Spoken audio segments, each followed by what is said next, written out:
Load বা ভার উত্তোলন এবং স্থিতিশীল করার মডিউলে আপনাকে স্বাগত জানাই। এই মডিউলের শেষে আপনি জানতে পারবেন ভার উত্তোলনের পদ্ধতিগুলি কী, একটি লিভারের 3টি উপাদান এবং লিভারের 3টি শ্রেণীগুলির বিশ্লেষণ, ক্রিবিং প্রক্রিয়া কী, একটি লোড স্থিতিশীল করতে ব্যবহৃত 2 ধরনের ক্রিবিংয়ের পদ্ধতি কী, একটি লোড রোল করার পদক্ষেপগুলি কী কী এবং স্বেচ্ছাসেবকদের ভূমিকা কী। যখন প্রাকৃতিক দুর্যোগ বা বড় আকারের জরুরি পরিস্থিতি দেখা দেয়, তখন যারা আহত বা সমস্যায় পড়ে তাদের নিরাপদ স্থানে নিয়ে যাওয়া গুরুত্বপূর্ণ। রোগীদের নিরাপদ চলাচল তাদের বেঁচে থাকার সম্ভাবনাকে উন্নতি করবে এবং পুনরুদ্ধার প্রক্রিয়ায় সহায়তা করবে। ক্ষতিগ্রস্ত এলাকাগুলি থেকে ধ্বংসাবশেষ পরিষ্কার করাও গুরুত্বপূর্ণ, কারণ একটি উদ্ধারকারী দলকে ক্ষতিগ্রস্ত এলাকায় যেতে এবং আরও আঘাত রোধ করতে সহায়তা করে। কিন্তু কিভাবে আমরা রোগীদের ক্ষতি না করে নিরাপদ জায়গায় নিয়ে যাব এবং আঘাত প্রতিরোধ করার সময় আমরা কিভাবে ভারী বোঝা উঠাতে পারি, চলুন এই মডিউলে এই প্রশ্নগুলির উত্তর খুঁজে বার করা যাক। আসুন লোড তোলার নিয়মগুলি বুঝে নেওয়ার সাথে শুরু করি। সহজে ভার তোলার এবং চোট আঘাত প্রতিরোধ করার জন্য আমাদের শরীরের সঠিক ভঙ্গি বজায় রাখা উচিত।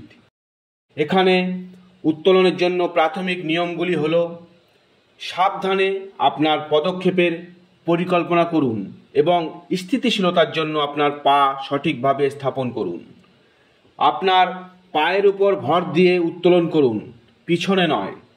উত্তোলনের সময় আপনার পিঠ যতটা সম্ভব সোজা রাখুন। প্রয়োজনের চেয়ে কোমর বাঁকানো এড়িয়ে চলুন। এক হাত দিয়ে তোলার সময় বিপরীত দিকে ঝোঁকা এড়িয়ে চলুন।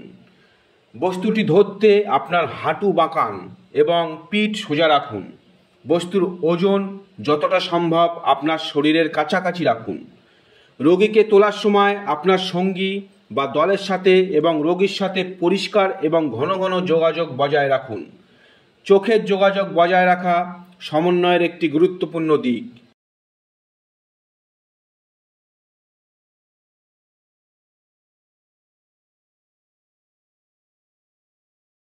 দুর্যোগ পরিস্থিতিতে ভার উত্তোলন একটি গুরুত্বপূর্ণ কাজ। আরও দুর্ঘটনা রোধ করতে এবং চাপ কমাতে লোড উত্তোলনের নীতিগুলি বোঝা খুব জরুরি। এখন লোড তোলার ধারণা নিয়ে আলোচনা করা যাক। অনেক আগেই মানুষ শিখেছে যে পেশিশক্তি দিয়ে কাজ করার চেয়ে মেশিনে কাজ করা সহজ। যাই হোক, কিছু ক্ষেত্রে ভারী যন্ত্রপাতি ব্যবহার করা যাবে না, কারণ সেই সরঞ্জামের নড়াচড়া এবং অপারেশন ক্ষতির কারণ হতে পারে এবং আরও পতনের কারণ হতে পারে। এই ধরনের পরিস্থিতিতে মৌলিক সরঞ্জামগুলির নিরাপদে বড় লোড তুলতে অসাধারণ যান্ত্রিক সুবিধা তৈরি করতে ব্যবহার করা যেতে পারে। এখন লোড তোলার পদ্ধতি নিয়ে আলোচনা করা যাক। একটি লোড উত্তোলন বা সরানোর আগে নিম্নলিখিত বিষয়গুলি অবশ্যই পরীক্ষা করা উচিত: লোডের ওজন, লোড সরানো হলে পরিণতি অর্থাৎ কী ঘটবে, এবং লোড তোলা বা সরানোর পদ্ধতি নির্বাচন। একটি লোড উত্তোলনের জন্য উপলব্ধ 3টি পদ্ধতি রয়েছে। সেগুলি হল lever, the come along, hydraulic jack বা রাম। আসুন এই পদ্ধতিগুলি বিস্তারিতভাবে আলোচনা করা যাক। লিভার একটি লোড উত্তোলনের জন্য সহজ পদ্ধতি। একটি লিভার 3টি উপাদান আছে, সেগুলি হলো ফুলক্রাম, লোড এবং বল বা ফোর্স।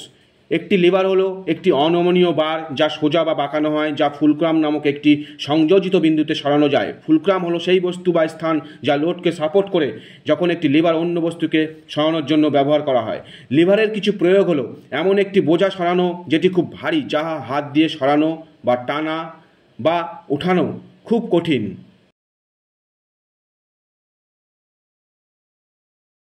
লিভারের কিছু সাধারণ উদাহরণ হলো বেলচা, ক্রোবার, প্লাস, হাতুড়ি, কাঁচি এবং রেঞ্চ।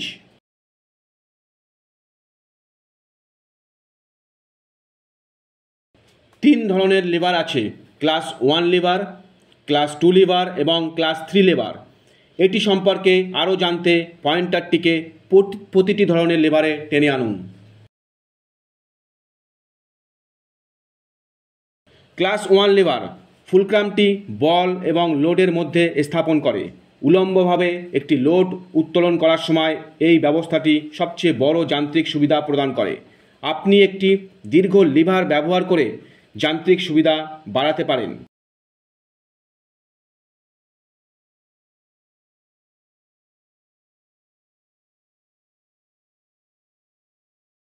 বস্তুগুলিকে অনুভূমিকভাবে সরানোর জন্য একটি সবচেয়ে কার্যকর এবং কার্যকারী লিভার।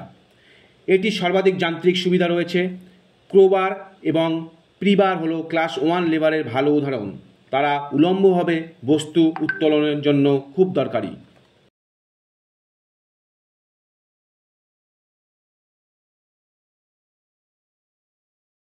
একটি ক্লাস 2 লিভারে লোডটি বল এবং ফুলক্রামের মধ্যে স্থাপন করা হয়। এটির এক প্রান্তে একটি ফুলক্রাম, মাঝখানে লোড এবং অন্য প্রান্তে বল প্রয়োগ করতে হয়। হুইল ব্যারো এক ধরনের দ্বিতীয় শ্রেণীর লিভার। বস্তুগুলিকে অনুভূমিকভাবে সরানোর জন্য এটি খুব দরকারি এবং কার্যকারী লিভার।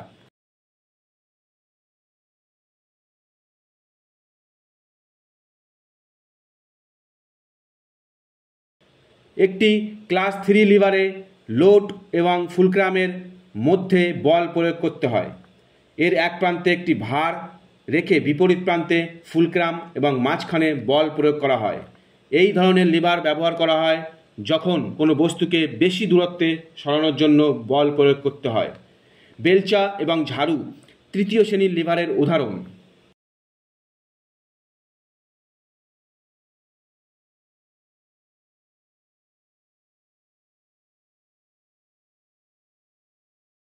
এখন ভার উত্তোলনের জন্য কাম অ্যালং পদ্ধতিটি আলোচনা করা যাক। কাম অ্যালং একটি লিভার এবং গিয়ারের র্যাচেটিং সিস্টেম ব্যবহার করে ভার উত্তোলন এবং টানার জন্য একটি যান্ত্রিক সুবিধা প্রদান করে। এটির এক প্রান্তে একটি অ্যাঙ্কের হুক থাকে এবং অন্য প্রান্তে একটি লোড হুক থাকে, যাহা রিট্র্যাক্টেবল চেন বা ইস্পাত দ্বারা যুক্ত থাকে। হাইড্রোলিক জ্যাক একটি লিভার দিয়ে রামে বল প্রয়োগ করে চালিত হয়। এই ডিভাইসগুলি প্রাথমিকভাবে ভারী বোঝা উত্তোলনের জন্য ব্যবহৃত হয়।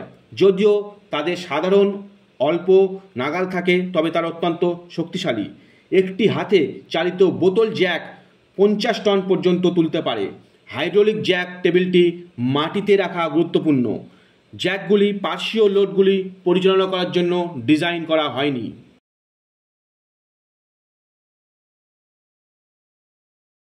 এখন পর্যন্ত আপনি রোগীদের সরানোর বিভিন্ন পদ্ধতি এবং লোড তোলার বিভিন্ন পদ্ধতি সম্পর্কে শিখেছেন।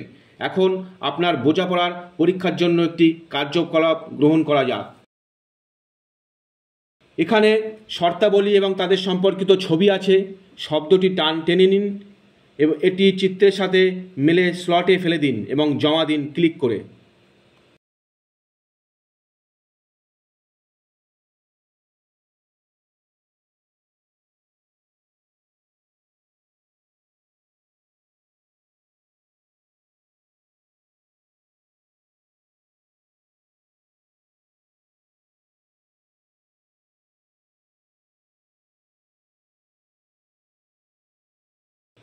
উদ্ধার অভিযানের সময় আটকে পড়া ব্যক্তির সন্ধান করার সময় বোঝা বা লোড তুলতে হয়। এই ধরনের পরিস্থিতিতে আটকে পড়া ব্যক্তির সাথে উদ্ধারকারীর ও নিরাপত্তা নিশ্চিত করতে হবে। এটি অর্জনের জন্য লোড উত্তোলনের জন্য অস্থায়ী সমর্থন প্রয়োজন। অস্থায়ী সহায়তা একটি দ্রুত সহজ পদ্ধতি ক্রিবিং নামে পরিচিত। আসুন এখন লোডগুলিকে স্থিতিশীল এবং সমর্থন করার জন্য ব্যবহৃত ক্রিবিং পদ্ধতি নিয়ে আলোচনা করা যাক। ক্রিবিং হলো কাঠের টুকরো ব্যবহার করে একটি টেবিল প্ল্যাটফর্ম তৈরি করা, যাতে বোঝা বা লোডের জন্য স্থিতিশীল এবং সমর্থন প্রদান করা হয়। ক্রিবিং একটি বস্তুর ওজনকে সমর্থন করার জন্য সারি বা কলামে সাজানো ছোট আকারের কাঠের টুকরো দিয়ে তৈরি করা হয়। সিমগুলি ছোট জায়গাগুলি পূরণ করতে এবং বস্তুটিকে তার অবস্থানে সুরক্ষিত করতে ব্যবহৃত হয় যখন এটি উত্তোলন করা হয়। অমসৃণ বা ঢালু পৃষ্ঠের সাথে সর্বোত্তম যোগাযোগ অর্জনের জন্য থ্রাস্টের কোণ পরিবর্তন করতেও সিমস ব্যবহার করা হয়। কাঠের ফাইবারগুলি চূর্ণ হওয়ার সময় কাঠের ক্রিভিং সিস্টেমে ব্যর্থতা ধীরে এবং সশব্দে হয়ে থাকে। এটি সাধারণত উদ্ধারকারীদের জন্য আসন্ন ব্যর্থতার যথেষ্ট সতর্কতা প্রদান করে। একটি ক্রিভিং সিস্টেমের ব্যর্থতা রোধ করার জন্য ইম্প্রোভাইজড ক্রিভিংয়ের প্রয়োজনীয়তা বিবেচনা করা প্রয়োজনীয়তা নিম্নরূপ: ব্যবহৃত উপাদানটির উভয় পাশে সমতল পৃষ্ঠ থাকতে হবে এবং উপাদানটি সমর্থিত বস্তুর ওজন সহ্য করতে সক্ষম হবে। ক্রিভিং সিস্টেমের জন্য ব্যবহৃত উদাহরণগুলির মধ্যে রয়েছে আসবাবপত্র, ইট, কংক্রিট ব্লক, টায়ার এবং রিমস। চলুন এখন বিভিন্ন ধরনের ক্রিভিং দেখে নিই। প্রধানত দুই ধরনের ক্রিভিং আছে: বক্স ক্রিভিং এবং প্ল্যাটফর্ম বা ক্রস টাই ক্রিভিং। আরও জানতে প্রতিটি ছবিতে ক্লিক করুন।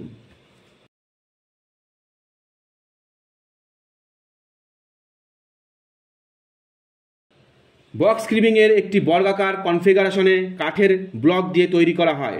প্রতি স্তরে দুটি সমান্তরাল ব্লক ব্যবহার করা হয়।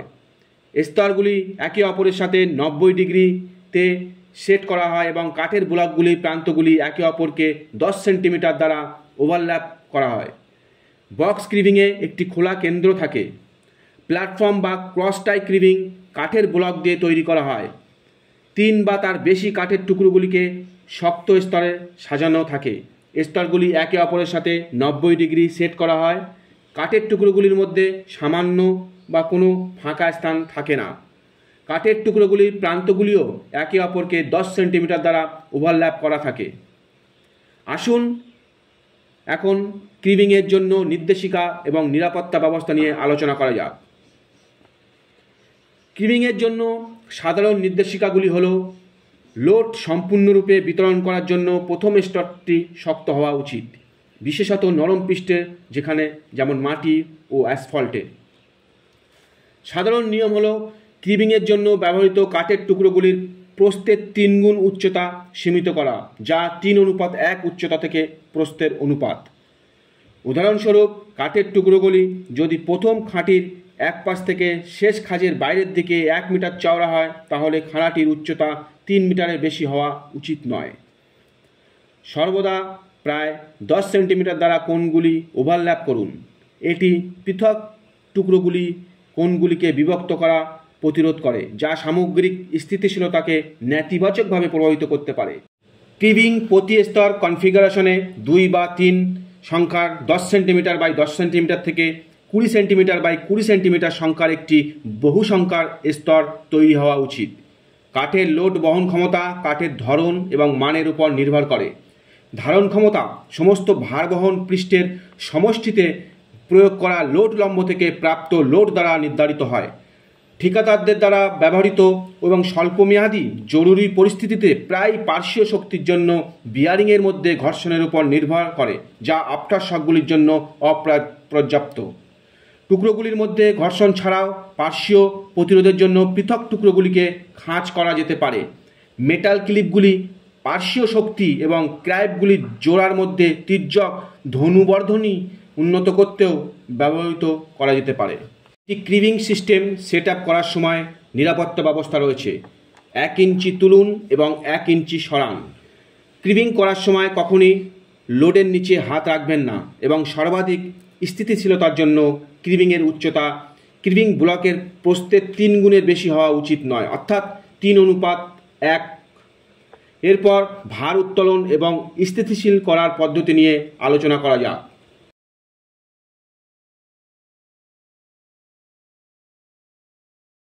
ভার উত্তোলন এবং স্থিতিশীল করার পদ্ধতি হল স্থিতিশীলতা প্রাপ্ত না হওয়া পর্যন্ত লক্ষ্যবস্তু বা লোডকে ধীরে ধীরে উত্তোলন করা এবং একের উপর এক ক্রিভিংয়ের একটি স্তর সন্নিবেশ করা। আসুন লোড উত্তোলন এবং স্থিতিশীল করার ধাপে ধাপে প্রক্রিয়াটি দেখি। কোনো কাজ শুরু করার আগে সম্পূর্ণ ব্যক্তিগত সুরক্ষামূলক সরঞ্জাম বা পিপিই ব্যবহার করতে ভুলবেন না। একটি প্রাইবার বা অনুরূপ সরঞ্জাম ব্যবহার করে প্রাথমিক স্তরে খুলুন। প্রাইবার দিয়ে একটি লিভার সিস্টেম তৈরি করুন। লোডটি ধীরে ধীরে উত্তোলন করুন যাতে এটি নিচের ক্রিভিংয়ের প্রথম স্তরটি সেট আপ করার জন্য যথেষ্ট বড় একটা খোলা জায়গা তৈরি হয়। আপনি যখন উত্তোলন করছেন তখন ধীরে ধীরে লোড বাড়াতে ওয়েজেস ব্যবহার করুন। যদি প্রিবার পিছলে যায় বা ভেঙে যায় তাহলে এটি লোডকে দূরত্বে নামতে বাধা দেবে। ক্রিভিংয়ের পরবর্তী স্তরের সম্পূর্ণ উচ্চতা একবার তোলার প্রয়োজন নেই। ফুলক্রাম বাড়ান, আবার লোড বাড়ান এবং কাঠের টুকরো দিয়ে 90 ডিগ্রিতে আগের স্তরে ক্রিভিংয়ের পরবর্তী স্তর সেট আপ করুন। এই ভিডিওটির মাধ্যমে ভার উত্তোলন এবং ক্রিভিং সিস্টেমটি দেখানো হয়েছে।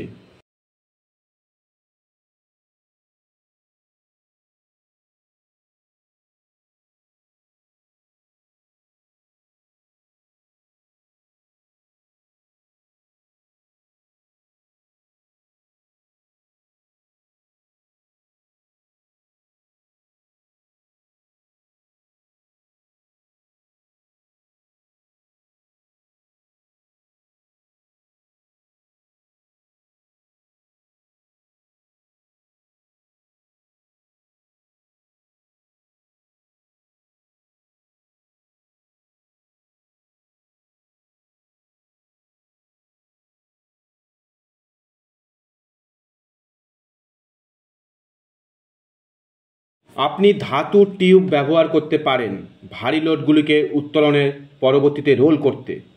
একটি লোড ঘূর্ণায়মান করার জন্য একটি সহজ পদক্ষেপগুলি অনুসরণ করুন। একটি ক্লাস 1 লিভার ব্যবহার করে লোডগুলিকে হালকাভাবে বাড়ান, যা একটি নিচের 3টি ধাতব টিউবে স্লাইড করার জন্য যথেষ্ট।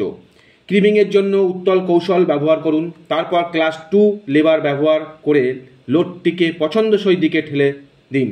লোড ঘোরানোর জন্য টিউবগুলিকে পাক দেওয়া যেতে পারে। এই ভিডিওটির মাধ্যমে একটি লোড বা ভারকে কিভাবে রোল করা হয় তা দেখানো হয়েছে।